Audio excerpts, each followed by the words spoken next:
बोलिए सद्गुरुदेव की जय। सज्जनों एवं देवियों, जीवन में जो महत्व श्वास का है, परिवार और समाज में वही महत्व विश्वास का है।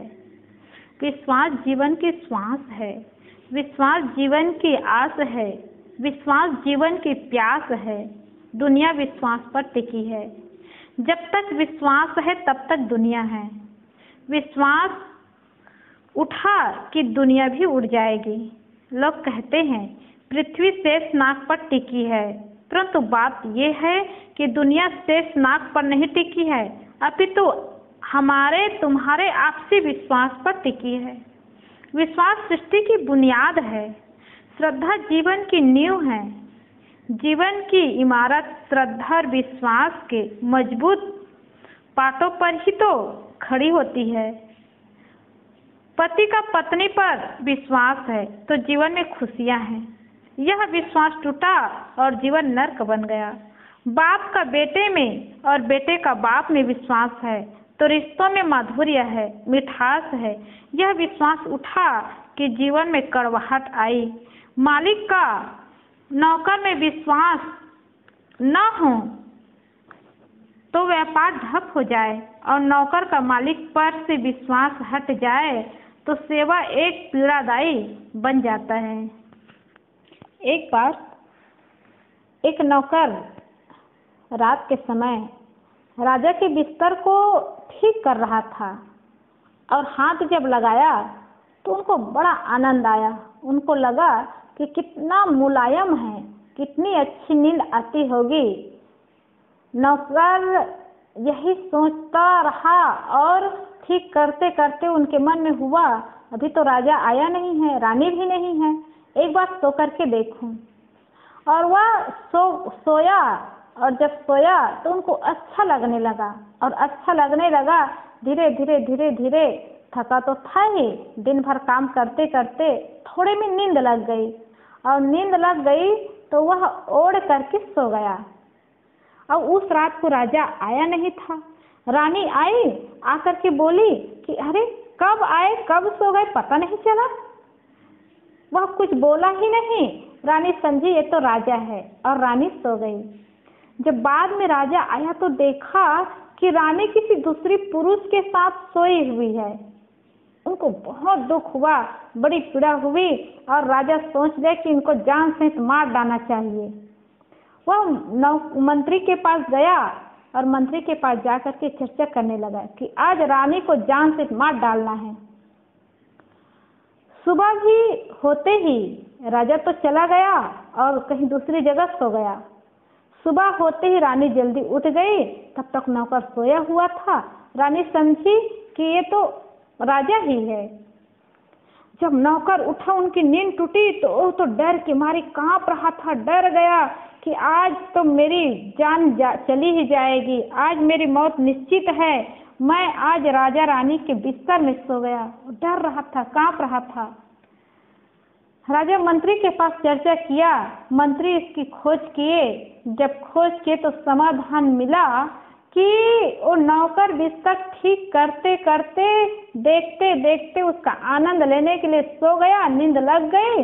रानी को पता भी नहीं चला कि ये नौकर है कि राजा है, क्योंकि बाद में सोई और पहले ही उड़ गई।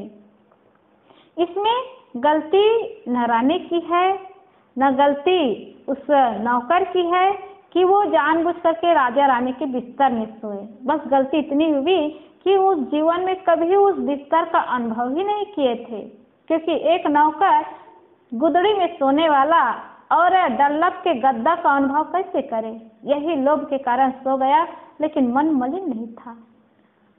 जब पता चला राजा को तो राजा का संदेह दूर हुआ और जब संदेह दूर हुआ तो पछताने लगा।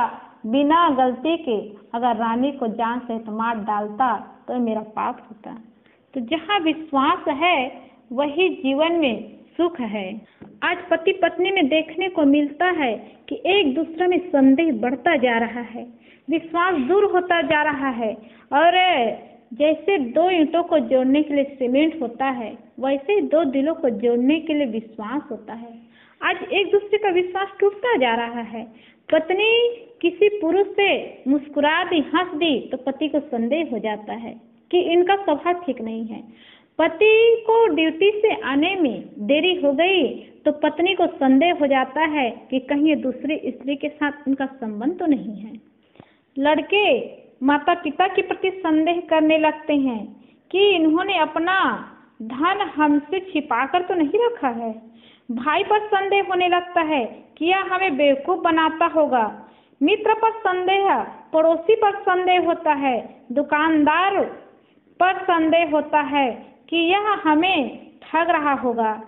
आदमी मिथ्या स्वार्थ की पूर्ति के लिए इतना चालाक हो गया है कि उसका अपना ही छली मन हर समय प्रतिबिंबित होता रहता है।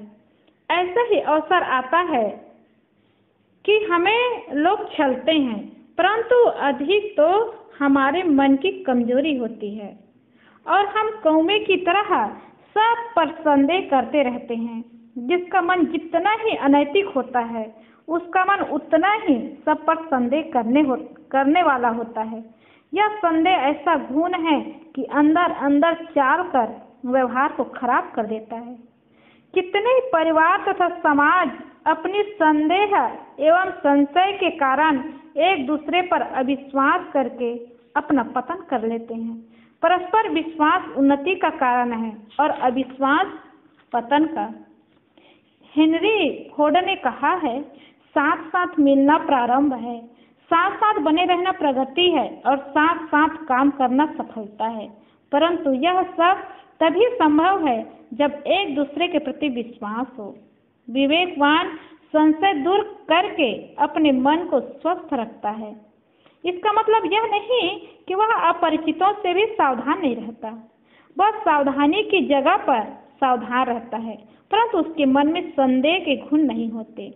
इसलिए उसके परिवार या समाज का आपसी व्यवहार उस विश्वसनीय, मधुर एवं दृढ़ होता है। विवेकी मनुष्य आपसी व्यवहार में कभी थोड़ा ऊंचा नीचा हो जाने पर एक दूसरे पर संदेह नहीं करते, किंतु वे समझते हैं कि यह मनुष्य की स्वभाव जनित भूल है। विवेकी मनुष्य आपस में प्रेम और विश्वास को दृढ़ रखते हैं, क्योंकि आपस में प्रेम है तो दूसरा फावड़ा लेकर के भी घर फोड़ने आए, समाज फोड़ने आए तो नहीं फोड़ सकता है। और आपस का विश्वास टूट गया, संदेह शुरू हो गया तो एक सुई का नोक भी माध्यम बन जाता है और घर और समाज के फूटने में देरी नहीं लगती।